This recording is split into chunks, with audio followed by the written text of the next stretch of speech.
Boa noite, meus amigos. Estamos recebendo nossa amiga Beth, que veio fazer para a gente a leitura do Evangelho, capítulo 24, itens 13 a 16. Ô, amiga, seja bem-vinda, viu? Muito obrigado por me dar o privilégio de você estar aqui para nos ajudar nessa tarefa tão abençoada, viu? Obrigado. E gostaria de pedir licença, por gentileza, meus amigos, é coisa bem rápida. Nós estamos com uma campanha muito importante. Estamos precisando de cestas básicas. Pode ser a cesta já completa, pode ser quem não tiver condições, não puder, né? Pode doar um item que está aparecendo no vídeo, nós agradecemos. Artigos para o bazar, roupas, calçados. Bom, para aqueles que têm condições que querem, que possam doar. Não é obrigatório, pessoal. A assistência e necessitados e a gestantes estão precisando de fraldas, o PUGG. Local, horário para doações, de segunda e quarta, das 19 às 21 horas. Sexta, perdão, das 13 às 15 horas, lá na Casa Espírita de Amor e Caridade, lá na Casa Espírita, perdão, Edgar Armon, fica na Rua Bolívia, 717, Parque das Nações, Santo André. Juntos fazemos a diferença. Obrigado, pessoal. Obrigado, amiga Beth, por me ceder esses 2 minutos e gratidão é com você. Boa noite, amigos queridos. Então, a coragem da fé. Nesses dois itens, 13 a 16, né, do capítulo 24 do Evangelho segundo o Espiritismo, Allan Kardec coloca um trecho de Mateus, capítulo 10, versículos 32 e 33, onde nós lemos: todo aquele, pois, que me confessar diante dos homens, também eu o confessarei diante de meu Pai, que está nos céus. E o que me negar diante dos homens, também eu o negarei diante de meu Pai, que está nos céus. E também tem um trecho de Lucas 9, 26. Porque se alguém se envergonhar de mim e das minhas palavras, também o Filho do Homem se envergonhará dele, quando vier na sua majestade e na de seu Pai e dos santos anjos. Então, esse vai ser o estudo de hoje, pedindo a Deus e a Jesus, aos mentores amigos, que estejam aqui conosco, nos amparando. Então, Kardec escreve que é preciso coragem para apresentar as próprias opiniões. E, quando ele escreveu isso, no século XIX, ele completou que a pessoa que tem essa coragem sempre mereceu a consideração dos homens, a admiração dos homens, porque é uma prova de dignidade. Bem que hoje em dia o mundo está tão polarizado que se a pessoa sustenta as suas opiniões, acaba surgindo muita briga, muito atrito. Então, do século XIX para cá, alguma coisa, infelizmente, né, mudou para pior. E Kardec escreve: enfrentar os perigos, as perseguições, as discussões e até mesmo os simples sarcasmos precisa de coragem, né? Ou seja, é preciso não temer confessar abertamente as ideias que não são admitidas por todos. A pessoa que recua diante das consequências, por sustentar as próprias opiniões, né, é um fraco, é um covarde. Olha, Sócrates, ele pagou com a própria vida por defender suas ideias, assim como Giordano Bruno, como John Hus. E Jesus, então, escreveu: se alguém se envergonhar das suas palavras, né, de Jesus, ele também se envergonhará dessa pessoa. Tem pessoas que, né, temem dizer que são cristãos ou que são espíritas, né? E Jesus fala, essas pessoas não são dignas de serem admitidas no reino da verdade, porque elas têm uma fé egoísta, elas guardam só para si aquilo em que acreditam, elas ocultam o conhecimento por medo de represálias. Escreve, né? A gente lê lá no Evangelho, aqueles que colocam a verdade acima de seus interesses materiais, proclamando-a abertamente, né, com coragem, aquilo em que acreditam, trabalham ao mesmo tempo pelo futuro de si mesmo, como pelo futuro dos outros, porque está divulgando, né, o conhecimento. E escreve Kardec, colheremos na vida espiritual os frutos da nossa coragem ou da nossa fraqueza. Vamos ver o que diz Emmanuel no livro Mãos Unidas, psicografado pelo Chico Xavier, no capítulo 9, Fé e Coragem. Fé advém das crenças, das convicções, escreve Emmanuel. Proclamar as próprias convicções, notadamente diante das criaturas que nos façam adversas, ou seja, falar, né, sobre aquilo em que acreditamos para os nossos inimigos, é coragem da fé. No entanto, semelhante afirmação de valor não se restringe a isso. Ou seja, nós temos medo de apresentar as nossas convicções, temos medo de sermos ridicularizados, excluídos do grupo, nós ficamos em cima do muro, nós seguimos a maioria por falta de coragem de proclamar as nossas ideias. E escreve Emmanuel, o assunto apresenta outra face, não menos importante, a tolerância que a gente precisa ter também com as ideias dos outros, né? Então, o Emmanuel nos orienta para que sejamos críticos, sustentemos as nossas opiniões, defendamos as nossas ideias, não sejamos submissos, não sejamos alienados, não sigamos o rebanho, mas devemos ser tolerantes diante das ideias dos outros, mesmo que essas ideias sejam muito diferentes das nossas. E escreve Emmanuel, né? Cunhar pontos de vista e veiculá-los claramente, né? Então, formar ideias e divulgar é sinal de espontaneidade, é sinal de franqueza, mostrando que essa pessoa tem uma alma nobre. E compreender tanto amigos como adversários, tanto as pessoas que simpatizam conosco, com as pessoas que são indiferentes para conosco, né?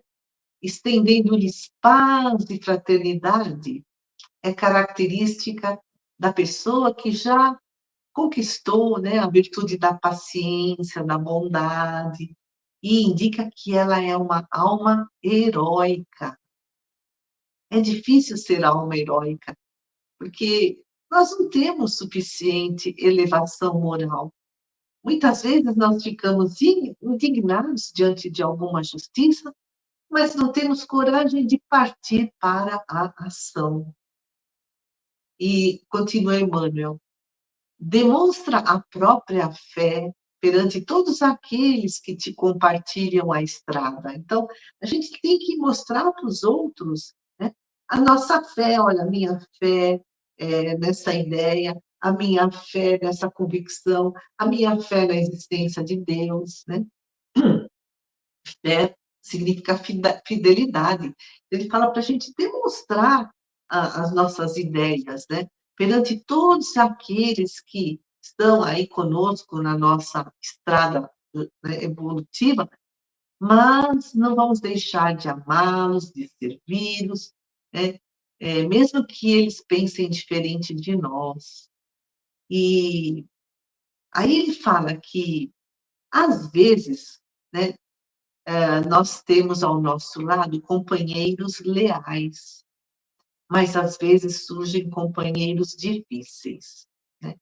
Ele fala assim: há companheiros que são leais, mas que também, que ao mesmo tempo, são companheiros de difícil convivência, enquanto outros companheiros nos abandonam quando mais precisamos deles.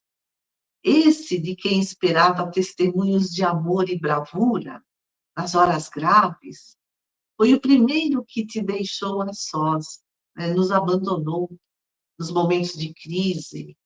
Aquele em cujo coração plantaste sinceridade e confiança, largou-te ao ridículo quando a maioria mudou transitoriamente de opinião. Aqueles outros a quem deste máximo apreço te retribuiu com sarcasmo, e aquele outro ainda é o que te criou problemas e inquietações depois de termos ajudado. E tem até aquele que simpatiza com as nossas opiniões, mas quando a maioria muda de ideia, eles também mudam. É isso que escreve Emmanuel. E ele arremata: todos eles, porém, se nos erguem na escola do mundo por testes de persistência no bem, ou seja, todos, né? Todos esses companheiros de difícil convivência, ou que nos abandonam, ou que nos ridicularizam, são testes de persistência, de paciência, de compreensão, de coragem na fé. Ou seja, é um teste de coragem de manter as próprias opiniões, mesmo quando todos os outros estão contra a gente. Olha, Jesus encarnou numa sociedade muito atrasada, né? Cheia, lá entre os judeus, de regras rígidas. É uma sociedade fanática, e Jesus veio para quebrar tudo isso. E também muitos missionários na área das artes, da ciência, de filosofia, também não foram compreendidos, foram desprezados, foram ridicularizados, mas mantiveram-se firmes nos seus ideais, nas suas crenças, nas suas convicções, tiveram a coragem da fé, tiveram a coragem de proclamar aquilo em que acreditavam. E escreve Emmanuel: a coragem da fé começará sempre através da veemência com que exponhamos as próprias ideias diante da verdade, ou seja, falar, né, com convicção, com entusiasmo.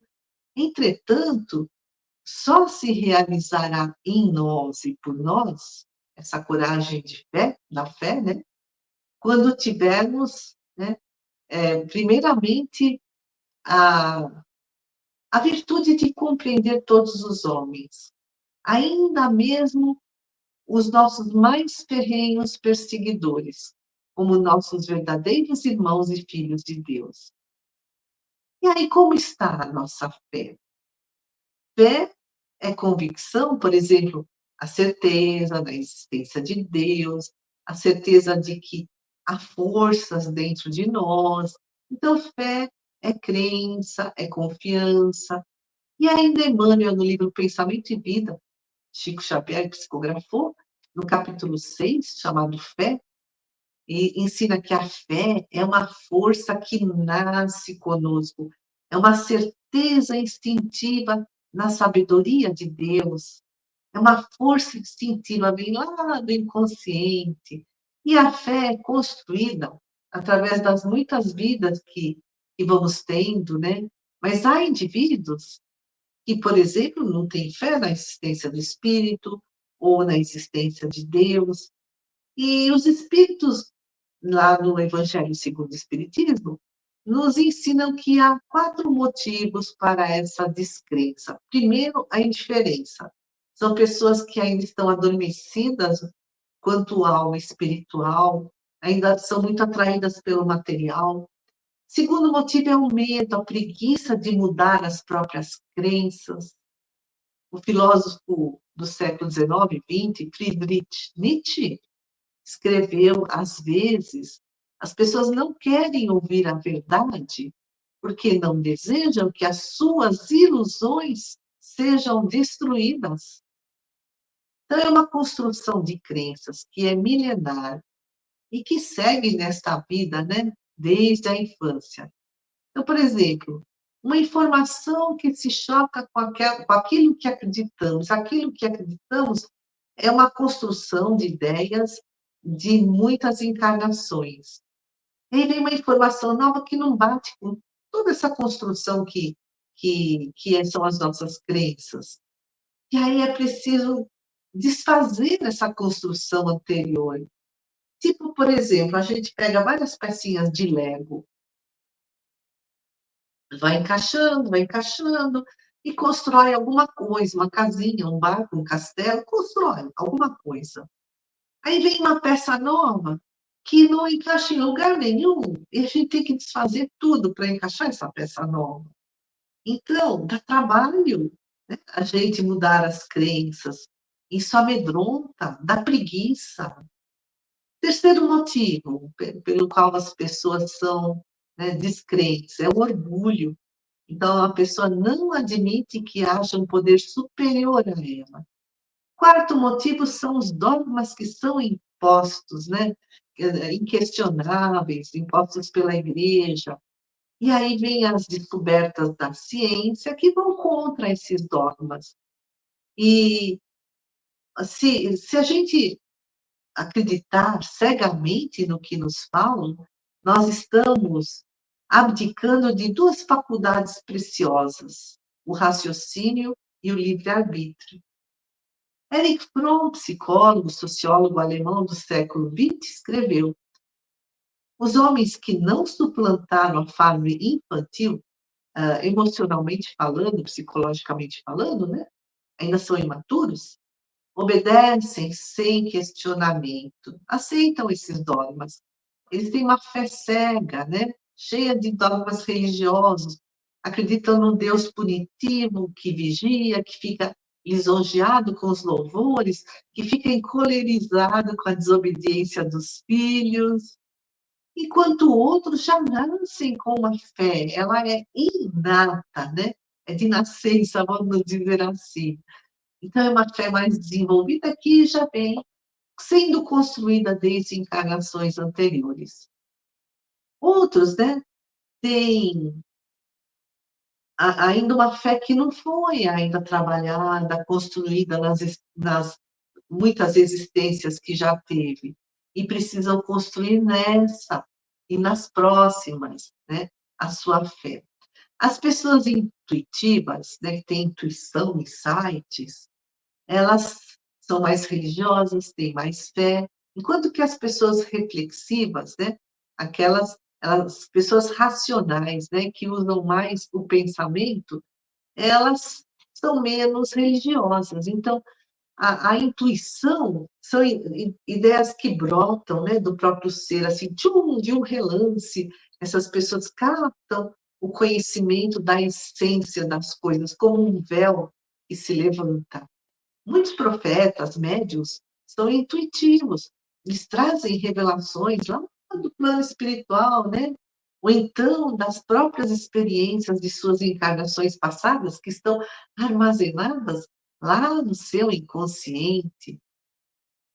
Carl Gustav Jung, o pai da psicologia analítica, viveu no século passado, ele é muito citado por Joana de Ângeles e Hermance Dufour.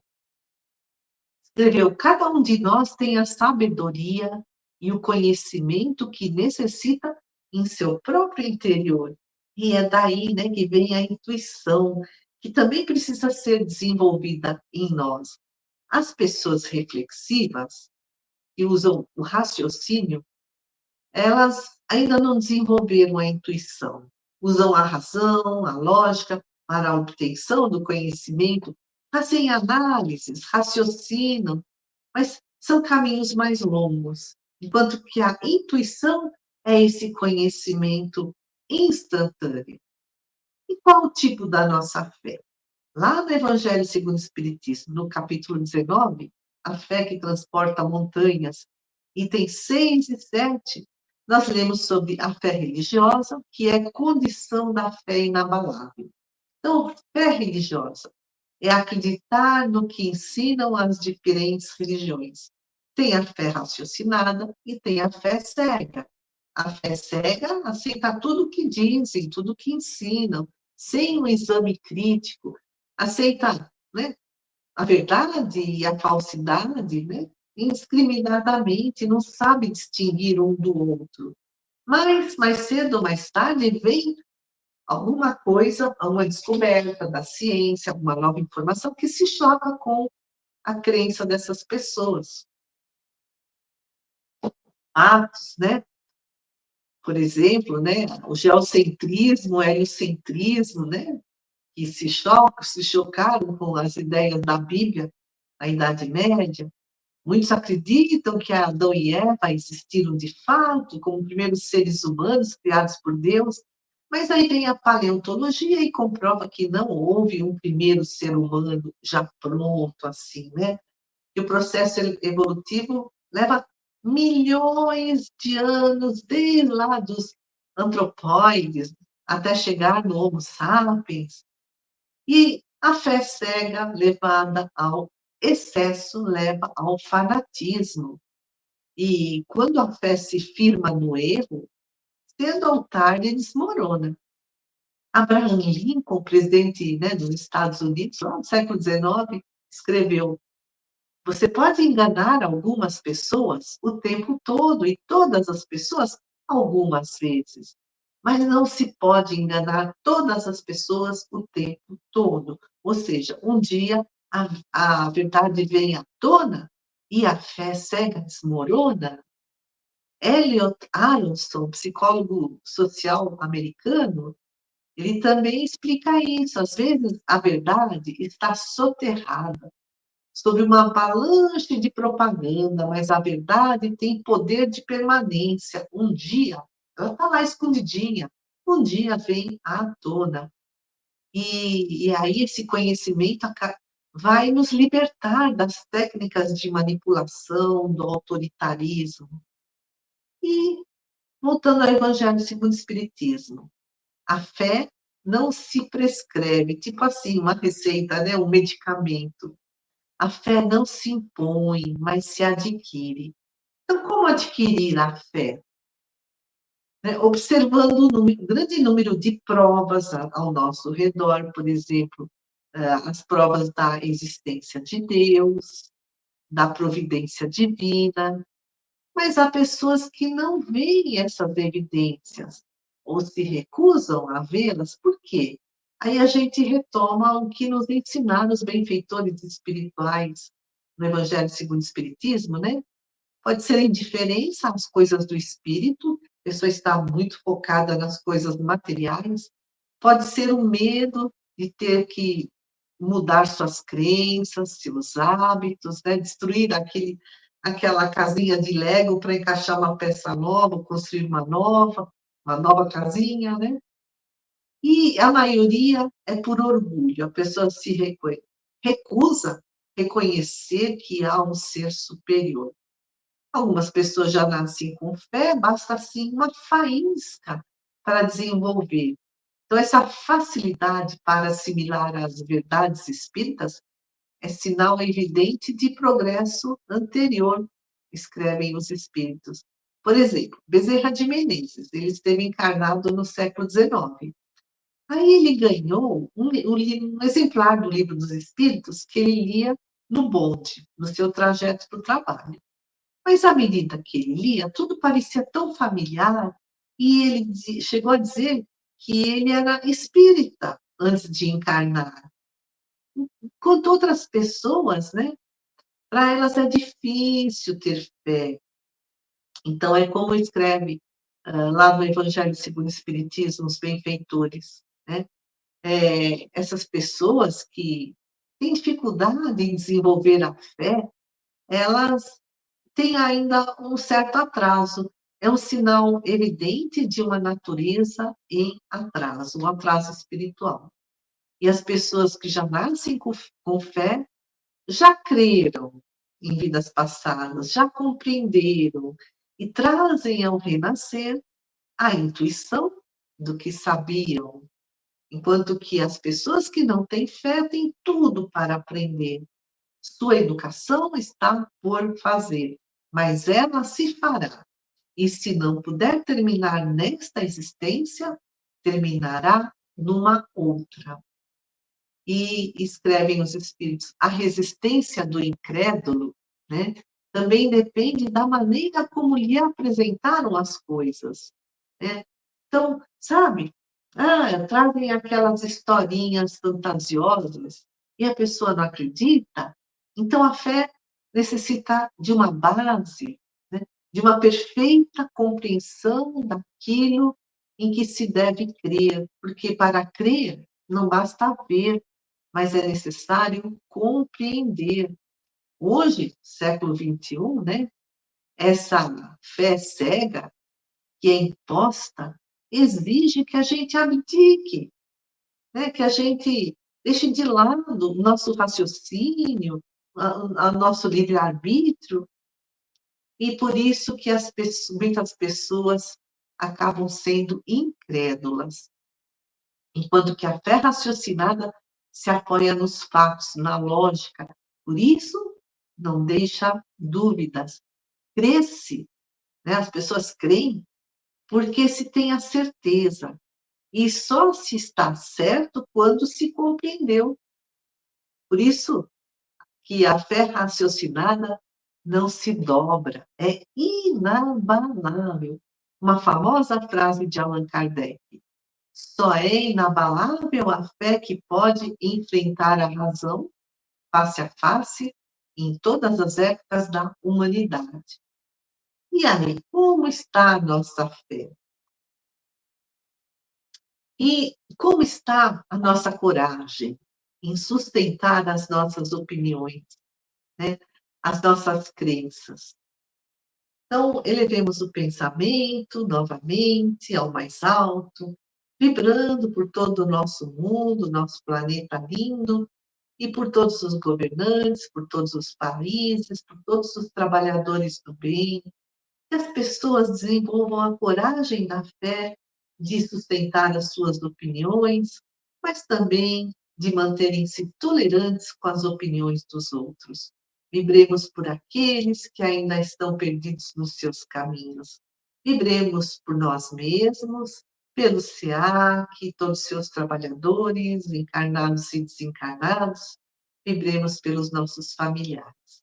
E nós agradecemos, Pai do céu, Jesus amado, por todos esses ensinamentos maravilhosos que a espiritualidade nos traz, e pedimos para que nos ajude a a fortalecermos a coragem da nossa fé, sustentando as nossas opiniões em todas as áreas das nossas vidas, mas que também sejamos suficientemente humildes para tolerar, aceitar e respeitar a opinião do nosso próximo.